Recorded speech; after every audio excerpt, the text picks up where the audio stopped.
¿por quién te está viendo?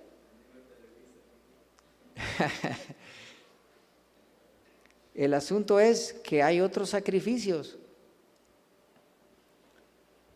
como el predicar la palabra, cuando predicas. A ver, ¿qué otros los que fueron a Cihuatlán? Los 3 que dije no me acordaba, dice. Bueno, ¿verdad? Por ejemplo, lo que son cuando tú ofrendas a Dios, la Biblia dice en Filipenses, cómo dice, ofrenda a Dios en olor fragante,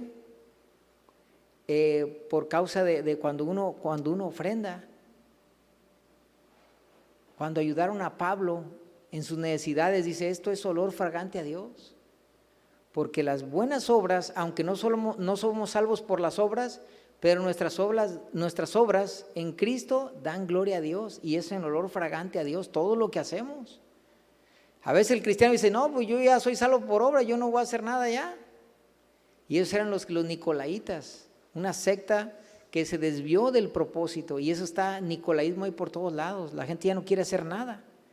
No, es que fui salvado por gracia, por la fe, y sí es cierto, pero eres salvado para buenas obras, según Efesios 2:10. Efesios 2:8 dice que eres salvo por gracia. Efesios 2:9 dice que no es por obras, para que nadie se gloríe, pero Efesios 2:10 dice que eres salvo para buenas obras. A ver los amenes. Amén. Gloria a Dios. Entonces, hay muchos sacrificios de lo que tenemos que hacer, nuestra función, como orar, adorar, todos son cosas de nuestro servicio, de nuestro sacerdocio. Y esta mujer está adorando a Dios. Qué tremendo, hermanos. Así es el que adora a Dios, como un perfume que sube en olor fragante. Pero si solo adoras aquí, dudo que su adoración sea genuina. O sea, cuando tú adoras a Dios en cada momento, que le das gracias, que levantas tus manos, o en tu cuarto, en tu vida, Señor, gracias, y adoras a Dios, te adoro, reconozco, y tienes comunión con Dios, pues todo eso habla de una perfecta adoración. Pero Judas Iscariote, uno de sus discípulos, el que iba a entregarlo, dice el verso 4, se enoja, dice, mira nomás este perfume, se lo echó allá a los pies de Jesús. Dice, ¿por qué no fue mejor vendido ese perfume por 300 denarios y dado a los pobres? Dice, pero decía esto no porque se preocupara por los pobres, sino que era ladrón, y teniendo la bolsa, porque era el tesorero, dice, hurtaba de lo que se echaba en ella. O sea, él se cobraba su comisión automáticamente.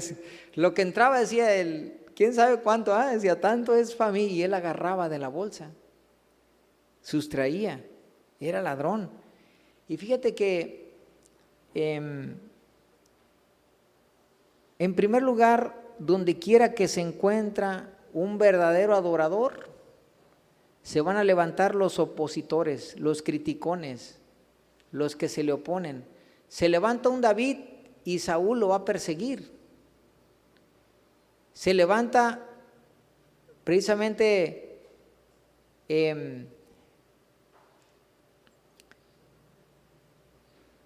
se levanta un siervo de Dios y se levantan los opositores. Se levantó Jesús y se levantaron los opositores. Se levantó Abel, ¿y qué hizo Caín? Se puso en su contra, lo mató. Y es el espíritu del mundo. Es el espíritu del mundo, hermanos. Vemos entonces que Judas usó una frase piadosa, o sea, una hipocresía que usó, una falsa humildad. ¿Por qué no se ayudó mejor a los pobres? Mira lo que se hizo. Hay veces que en casa de oración se gastan a veces ciertas cosas en ciertos arreglos, en ciertas cosas, para celebrar una fiesta para Dios. Y hay gente que dice, no, mejor ¿por qué no se usó eso y para ayudar a los pobres? O sea, cuando había fiestas, hermanos, quiero decirte algo, en el pueblo de Israel se juntaba un diezmo para las fiestas y el sacerdocio y otro diezmo, o sea, había 2 diezmos, hermanos. Y uno era para cubrir las necesidades de los que eran levitas, pero otro diezmo era para hacer fiesta para Jehová. ¿Te das cuenta? Entonces, ¿qué quiere decir? Que aquí no se debe escatimar en el sentido de lo que ofrecemos para Dios. Como aquí a Jesús se le ofreció ese alabastro, ese perfume, y ella lo derramó. Hay una alabanza que dice: hoy quiebro mi alabastro, lo derramo ante ti. ¿Y qué más dice? Y el perfume llena este lugar. Pero cántele porque me siento gacho que no. Cántele, me siento mal que no. Me dejen solo, que no sé cantar. Entonces, de menos los del coro, ¿dónde están los del coro? De menos los del coro, háganme el quite, ¿no? No me dejen solo, cuando cante no me dejen solo. Bueno, y es que es ese aroma, hermanos, que de adoración a Dios. Ahora quiero decirte algo aquí, una reflexión. Judas, ahí estaba, y Dios lo permitió con un propósito. Jesús todo lo sabía, todo intento del corazón del hombre. La Biblia dice que Jesús lo detectaba. Cuando hablaban hipócritamente, cuando decían algo para hacerle mal, aunque se escuchara bien.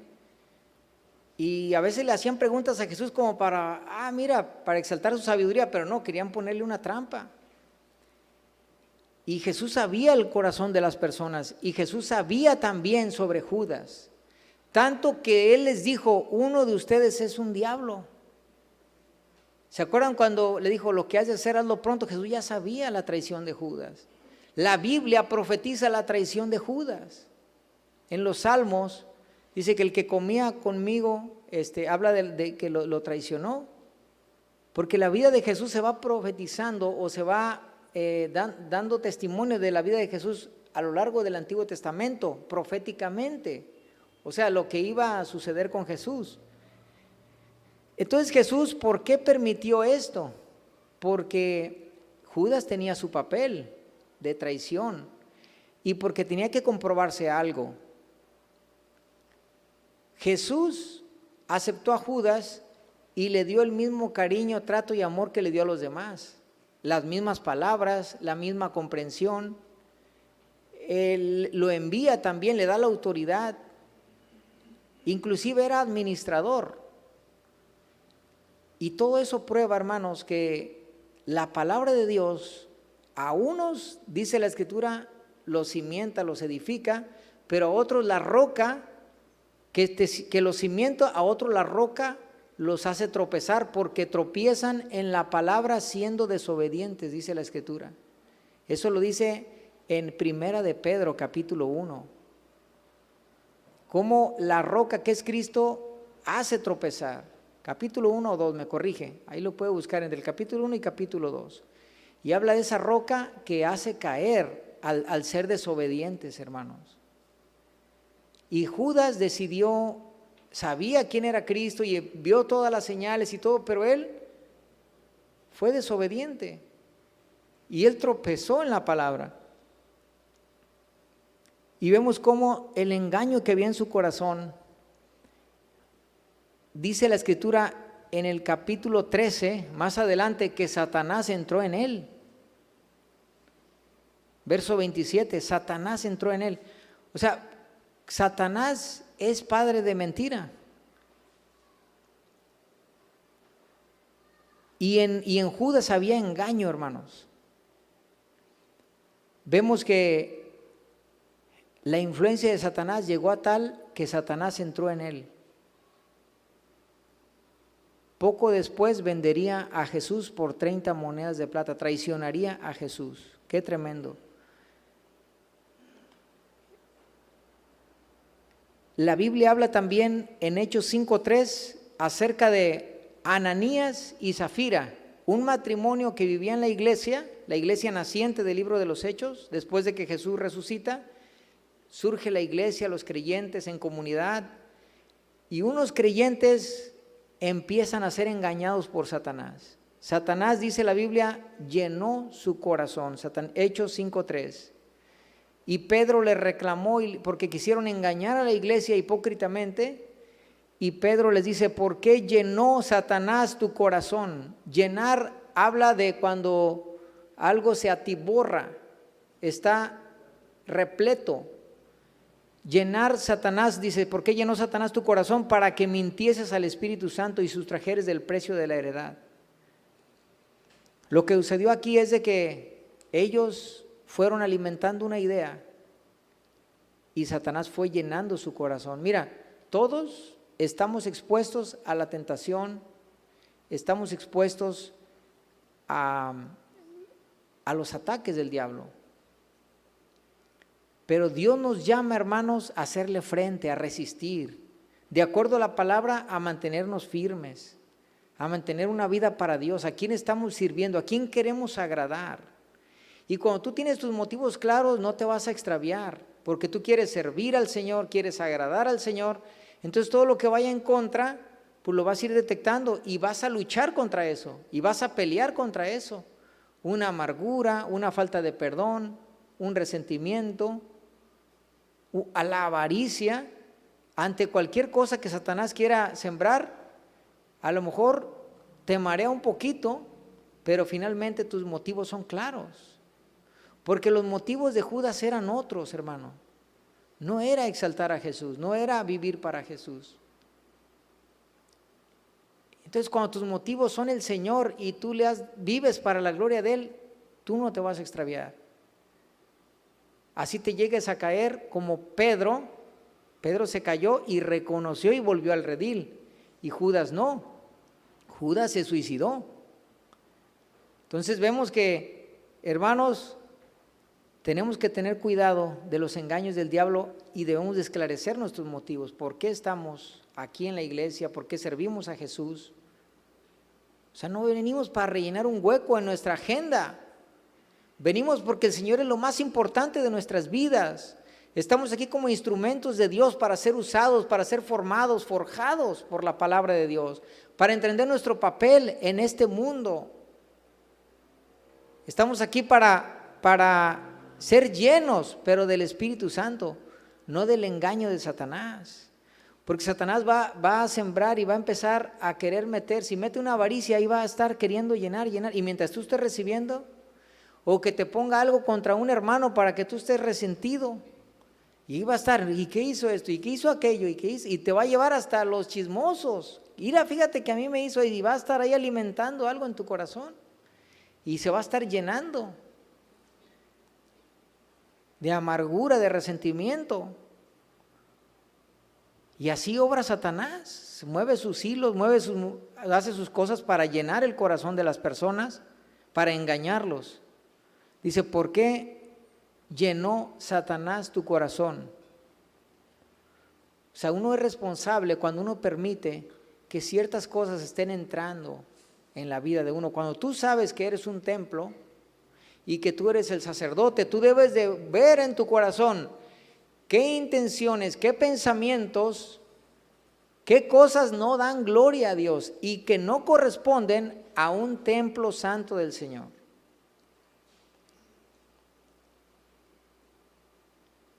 Tú solito debes de estar dándote cuenta en qué área Satanás te puede estar engañando, porque Satanás engañó a la tercera parte de los ángeles del cielo y engaña al mundo entero. Solamente a los hijos de Dios que están atentos, despiertos, no va a engañar, pero si te duermes te va a engañar. Y hay muchos dormidos porque no están despiertos a la obra, al servicio, al plan divino.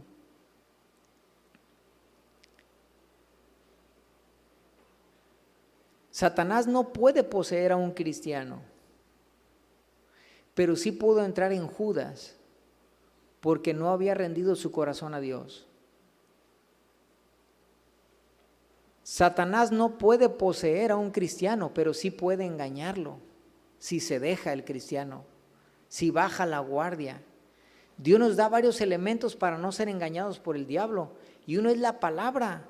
Cuando tú conoces la palabra, mientras más la conoces, más te defiendes, más afila la espada, más sabes usar la espada. Por eso Jesús y el diablo un día tuvieron un confrontamiento y Jesús lo derrotó cuando fue tentado Jesús en el desierto. Y con la palabra Satanás sabe usar la Biblia también y la puede usar en tu contra. Una vez estaba una persona que decía: Dios, háblame, y con el primer texto que abra, eso voy a hacer. Entonces abrió la Biblia, y abrió donde dice: Judas se ahorcó. Entonces dice: ¡ay! Dice: no, entonces me habló el diablo. Dice: porque también Satanás puede usar la Biblia en el sentido de mal usarla, ¿verdad? Entonces, cuidado, hermanos. O sea, Satanás trae sus artimañas y debemos de tener cuidado de que no llene nuestro corazón. Puedes, a lo mejor ya por días traías un pensamiento, una idea. Hermano, entiende el engaño del diablo y abandona esos pensamientos. Cierra la puerta a esos pensamientos y asegúrate en el Señor. ¿Cuánto dicen amén? Muchos, el diablo los puede llevar a muchas cosas, hermanos, a muchas cosas de la carne, separaciones matrimoniales, los puede llevar a dejar de servir a Dios o a no servir a Dios. Entonces, como cristianos no podemos ser poseídos por el diablo, pero sí podemos ser engañados, hermanos.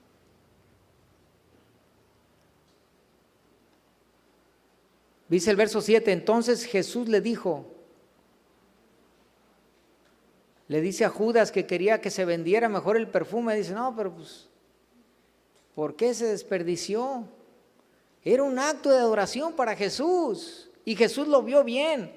Y dice Jesús: déjenla, para el día de mi sepultura ha guardado esto.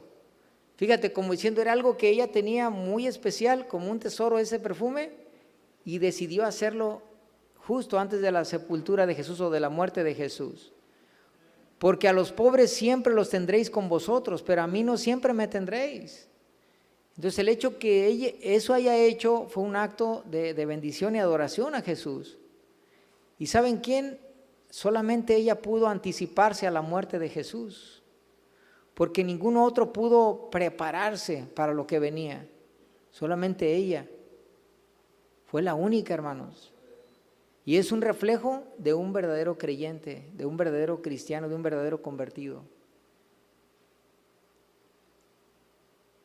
Vean cómo Jesús la defiende a esta mujer. La Biblia dice en 1 de Juan 2:1 que Jesús es nuestro abogado, que él ante el Padre, Él intercede por nosotros. La Biblia dice: si Dios es por nosotros, ¿quién contra nosotros? Dice Romanos 8. Y en Zacarías 3 hay un ejemplo cuando Satanás acusa al sumo sacerdote Josué, y entonces el ángel de Jehová, que representa a Jesús, o que es Jesús, el ángel de Jehová es un título para Jesús en el Antiguo Testamento, ángel de Jehová.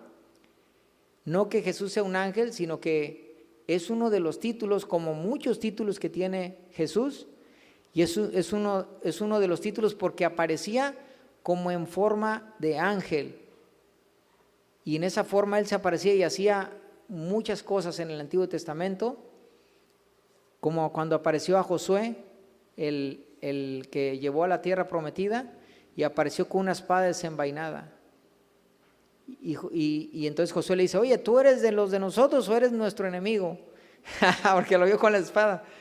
Y le dijo: yo soy el mero jefe de todos. O sea, en una supremacía que tenía. Y vemos que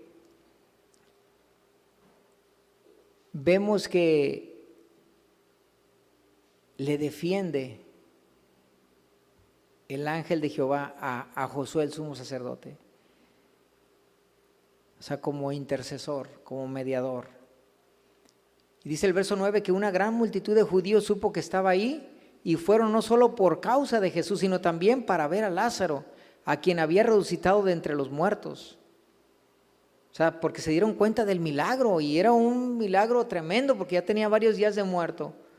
Entonces, como estaba cerca la Pascua, en Pascua viajaban de todo el mundo los judíos a llegar a Jerusalén para celebrar la fiesta. Y por eso una gran multitud de judíos supo que estaba ahí y fueron.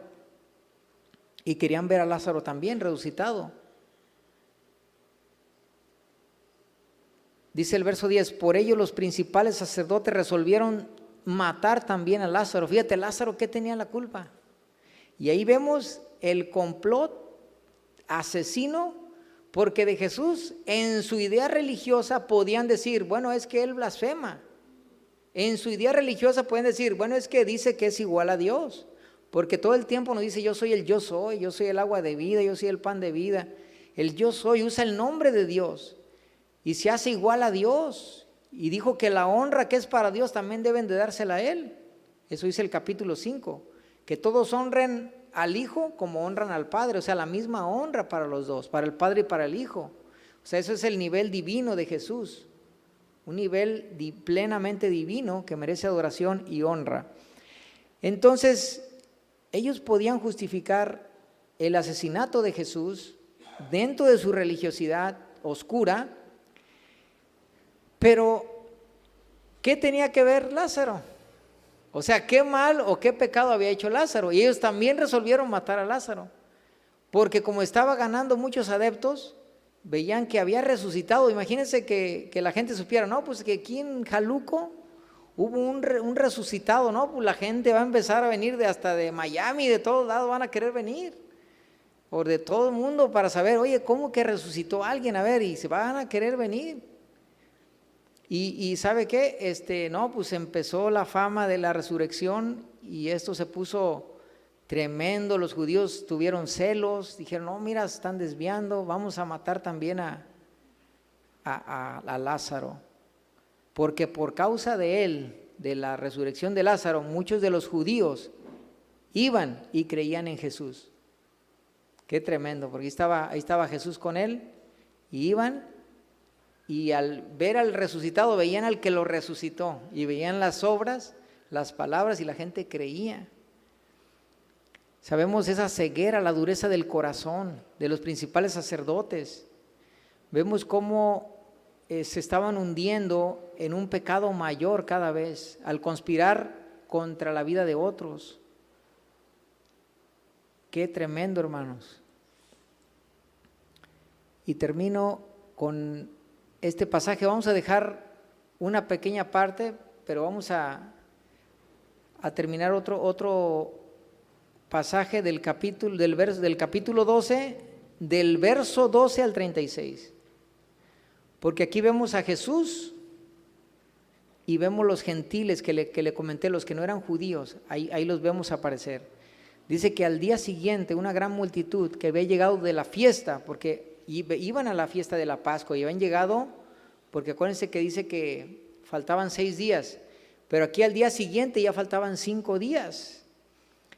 Entonces dice que tomaron ramas de palmeras y salieron a su encuentro y clamaban, Hosana, bendito el que viene en el nombre del Señor, el Rey de Israel. Fue cuando Jerusalén clamó y que él iba montado en un asnito. Dice que Jesús halló un asnillo y montó en él, como está escrito, no temas, hija de Sión, he aquí tu rey viene montado en un pollino de asna. Zacarías 9:9 es una profecía de cómo iba a venir el Mesías y irse montado en un pollino, en un burrito.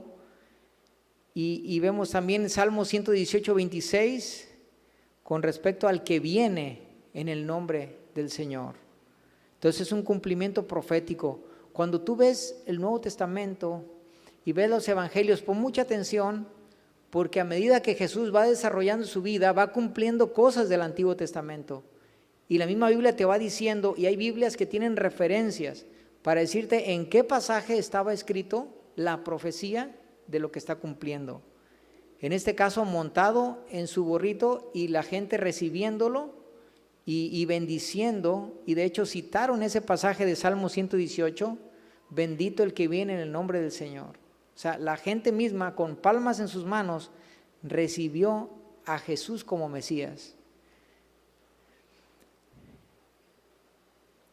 vemos que al principio, dice el verso 16, sus discípulos no entendieron esto, pero cuando Jesús fue glorificado, entonces recordaron que estas cosas estaban escritas acerca de Él, que estaba cumpliendo profecías Jesús.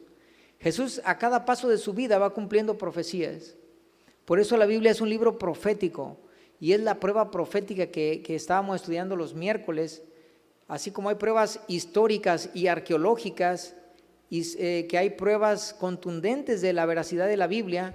La prueba profética es una de ellas, de cómo sobre todos los libros sagrados que existen, la Biblia es por muchísimo superior, porque es un libro profético, se cumple lo que dice y profetiza las cosas que han de suceder. Y vemos que ellos de momento no lo entendieron. Dice el verso 17 que la multitud pues que estaba con él cuando llamó a Lázaro del sepulcro y lo resucitó de los muertos, daba testimonio. O sea, ahí estaba la multitud alabando al Señor, a Jesús, en esa entrada triunfal de Jerusalén. Y vemos que la gente que vio cuando resucitó a Lázaro decía, no, nosotros vimos, sí, yo también soy testigo, no, yo lo vi, sí, levantó al muerto. Entonces la gente se gozaba más.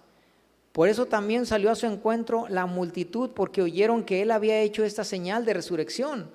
Por tanto los fariseos se dijeron unos a otros, ¿veis que no conseguís nada?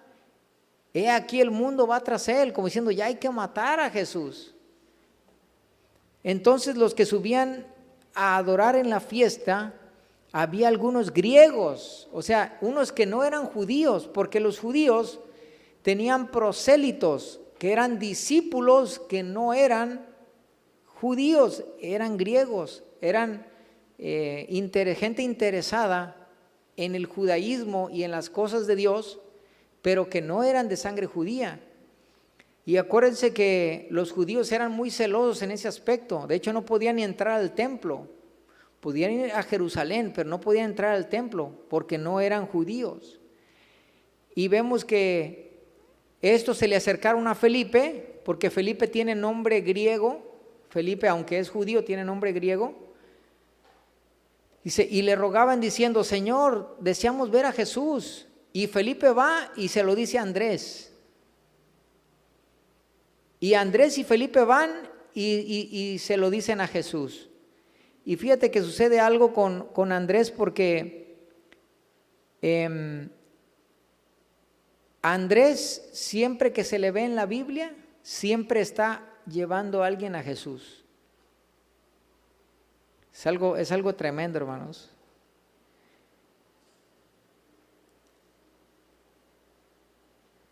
Entonces Jesús dice, con respecto de los judíos, con respecto de los gentiles que no eran judíos,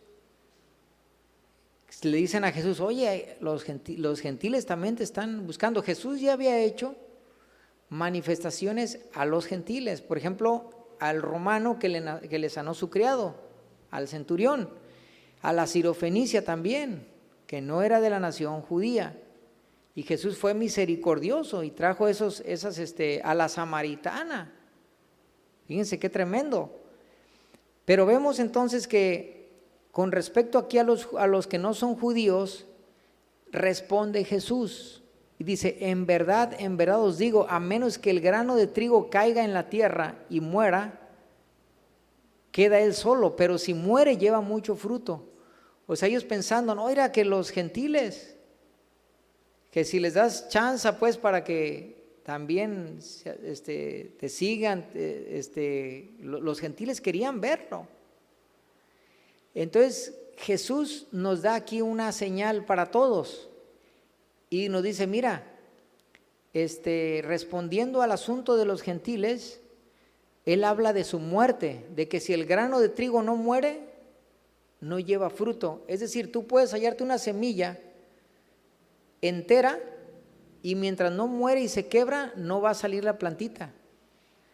Entonces la semilla puede durar ahí muchos años, cientos de años, una semilla dura como una piedrita, y tú dices, pero esa es una semillita que después de cientos de años, cuando encuentra la humedad perfecta, el hábitat perfecto, se truena, se quebra y empieza a salir la ramita y da fruto.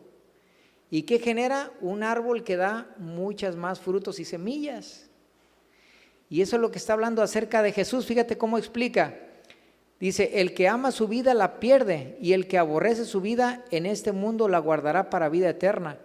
Pero está hablando del fruto que Él va a dar, y como diciendo, miren, por eso me es necesario morir, porque aquí están implícitos también los gentiles, para que este fruto alcance para todos, porque ellos le están tocando el tema de los gentiles. Y Jesús como si les cambiara de tema, pero no le está cambiando de tema, le está explicando que Él va a morir también por ellos. Fíjate cómo está implícito ahí en el diálogo. Entonces vienen los gentiles. De hecho, cuando Jesús nace, vinieron gentiles de Oriente. ¿Se acuerdan? Los sabios de Oriente vienen y adoran a Jesús, adoraron a Jesús. Fíjese, adoraron. Solo a Dios has de adorar. ¿Y por qué adoraron a Jesús? Pues porque es Dios, así de fácil. Entonces, aquí tenemos gente interesada en Jesús, y a la hora de su muerte hay gentiles queriendo saber de Jesús. Los judíos decían, queremos señal para creer, pero los gentiles decían, queremos ver a Jesús. Por eso, hermanos, los gentiles abrieron su corazón, el resto del mundo abrió su corazón, mientras que Israel fue endurecido. Y proféticamente hablando, la Biblia dice desde Daniel y otras escrituras en Isaías y en otros pasajes, que Israel iba a ser endurecido, que Israel no había de convertirse cuando viniera el Mesías, que de lo contrario iba a ser rechazado. Y hasta hoy, hermanos, y hasta hoy, los judíos naturales no aceptan a Jesús, porque proféticamente hablando, los judíos van a ser endurecidos hasta que se cumpla el tiempo de los gentiles, que es los creyentes de todo el mundo que han de creer, y entonces se convierte Israel, según Romanos 11, hermanos. Usted lea Romanos 11 y va a hablar de la conversión del pueblo de Israel, después que acabe el tiempo de los gentiles. El tiempo de los gentiles son los que no son judíos, que vamos a ser alcanzados, y luego el pueblo es convertido. Vemos entonces, ya para terminar, esto implícito, donde Jesús está hablando de dar su vida también por ellos. Si el grano de trigo no muere, dice, no lleva fruto. Entonces Él está hablando de la salvación también para ellos.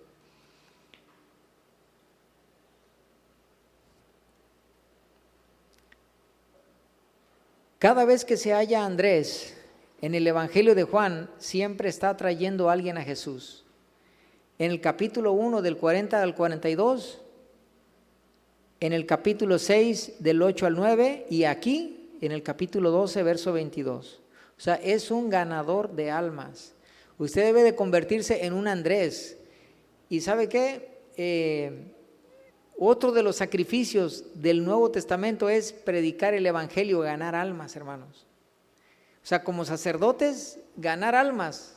No solo vivir en amor, no solo adorar, orar y las funciones, ser generoso y las ofrendas, todo eso que Dios nos dice dentro de los sacrificios del Nuevo Testamento, el ganar almas es otro sacrificio, hermanos. Otro sacrificio del Nuevo Testamento como sacerdotes de Dios. Entonces, desde hoy usted es un Andrés, ¿verdad? En el nombre de Jesús. Amén. Para que gane almas. Entonces, Andrés, fíjate cómo está llevando a los gentiles a Cristo.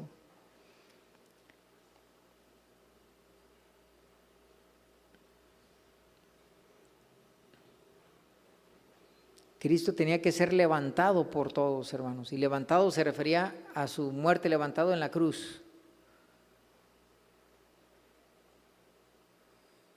Y terminando este pasaje dice, si alguno me sirve, sígame, y donde yo estoy, ahí también estará mi servidor. Si alguno me sirve, el Padre lo honrará. O sea, vemos empezando esta capítulo 12 con la adoración de esta mujer, María, la hermana de Lázaro, adorando a Jesús. Y como te decía, es un complemento, adoración y servicio. Y aquí Jesús está pidiendo servicio porque Jesús es nuestro Señor. Jesús es el Rey de Reyes y Señor de señores. Dios nos manda a servirlo. Desde que uno se convierte, si yo soy de Cristo, mira, cuando tú te conviertes, pero solamente una parte de ti, mental, conceptual, y no entregas tu vida, tu ser, no te van a dar ganas de servir a Dios. Pero cuando tú entregas tu ser, tú sabes que estás diseñado para servir a Dios. Y tú no vas a estar a gusto si no sirves a Dios. Mientras tanto, si en parte estás convertido conceptualmente, ideológicamente, nomás en tu mente, no en tu corazón, se te va a hacer fácil ignorar el servicio a Dios. Y cuando estás convertido vas a buscar servir a Dios. Yo quiero servir a Dios. Y eso te va a llevar a santificarte, a consagrarte, a dedicarte para que estés apto. Si alguno me sirve, sígame, y donde yo estoy, ahí también estará mi servidor. Fíjese nomás cómo Dios nos habla de una esperanza celestial. El testigo de Jehová habla de una esperanza terrenal.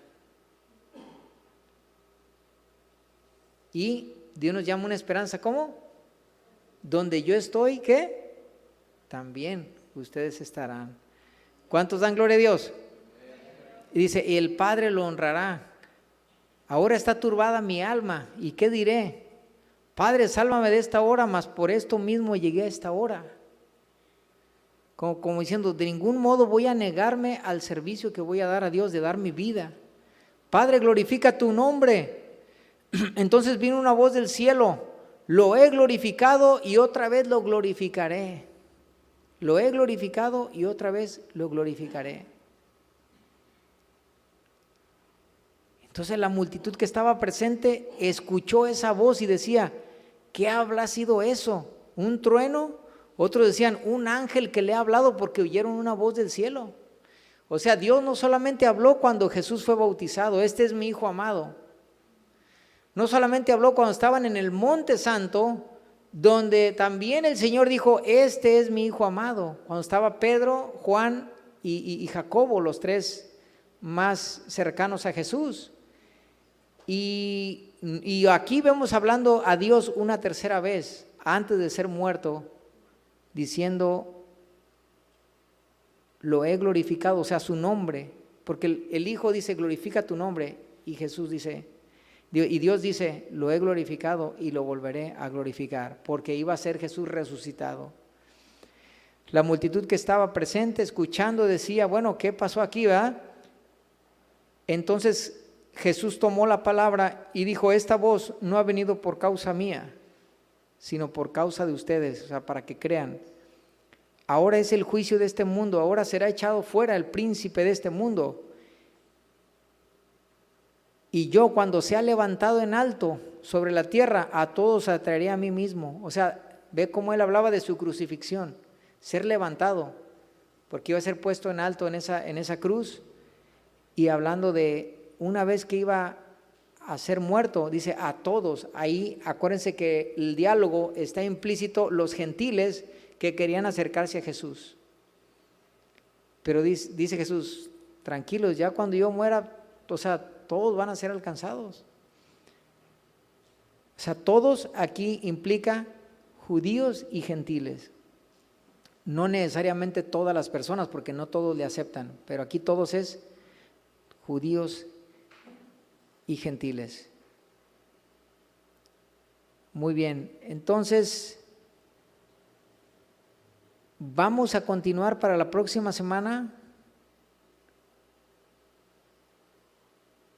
porque viene una parte muy importante que va a confrontar nuestras vidas con respecto a cuando los judíos rechazan a Jesús, y entonces se da este diálogo con los malvados que querían crucificarlo, y Jesús les exhorta. Y vamos a aprender ahí muchas cosas para no ocupar más tiempo. Vamos a ponernos de pie y vamos a orar para ser despedidos.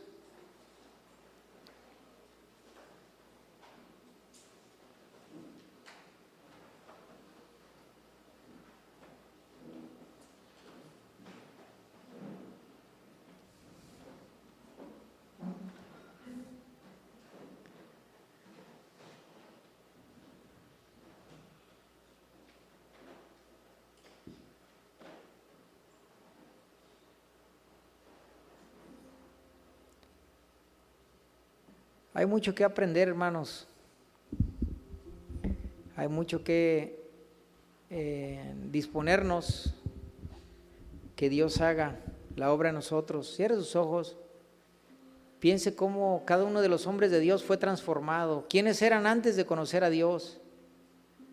Y lo que Dios hizo en sus vidas, cómo fueron transformados por su poder. Cómo fueron un instrumento en las manos de Dios. Sus corazones, su carácter, su fe fue acrecentando, su vida se fue afirmando, fueron dejando debilidades, tropiezos.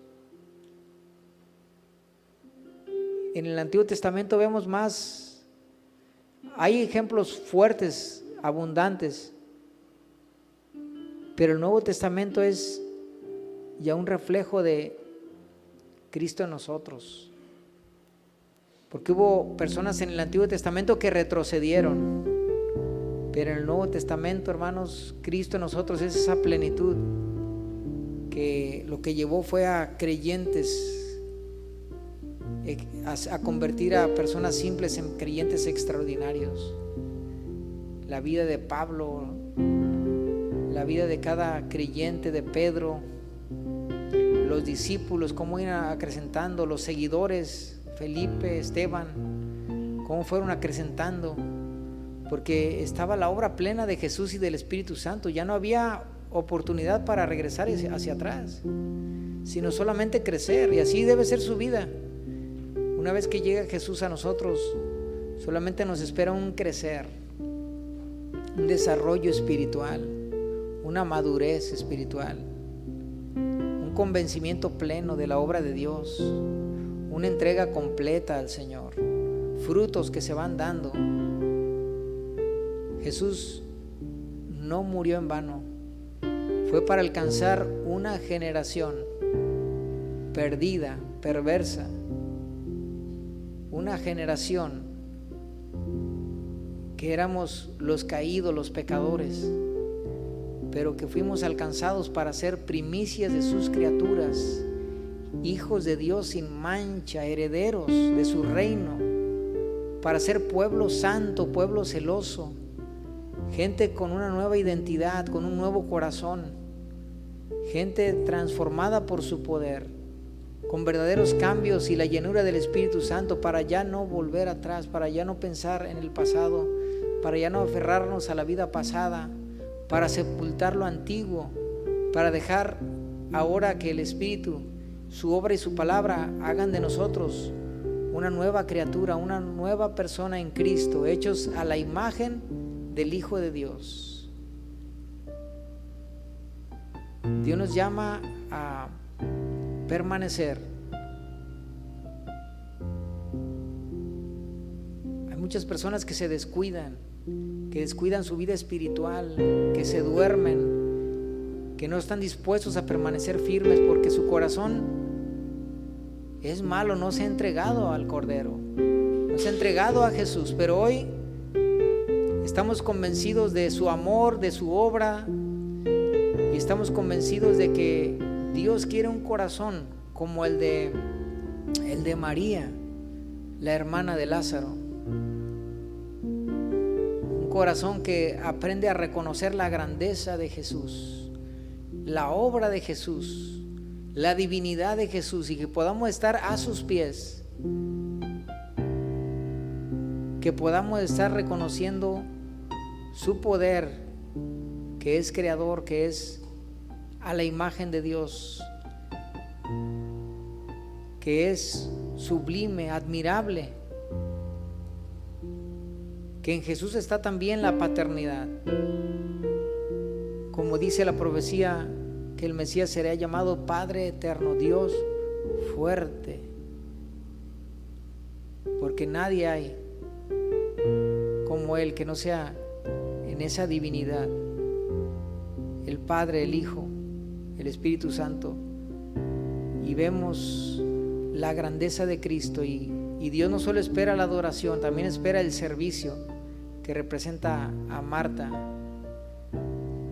pero sobre todo nacidos de nuevo, como lo representa Lázaro. Que hoy podamos reconocer nuestro servicio y nuestra adoración, y allí están implicados todos los sacrificios del Nuevo Testamento, toda la obra, la labor, nuestra función, que vivimos para el Señor, que estamos aquí para el Señor, que estamos aquí dedicados de corazón y dispuestos a adorarle, a reconocerle. Levanta tus manos, adórale, adora al Señor. Levanta tus manos, y si tú puedes en tu casa, tú te postras. Si puedes en tu casa, llegas y le adoras y le reconoces y le das gracias, porque Él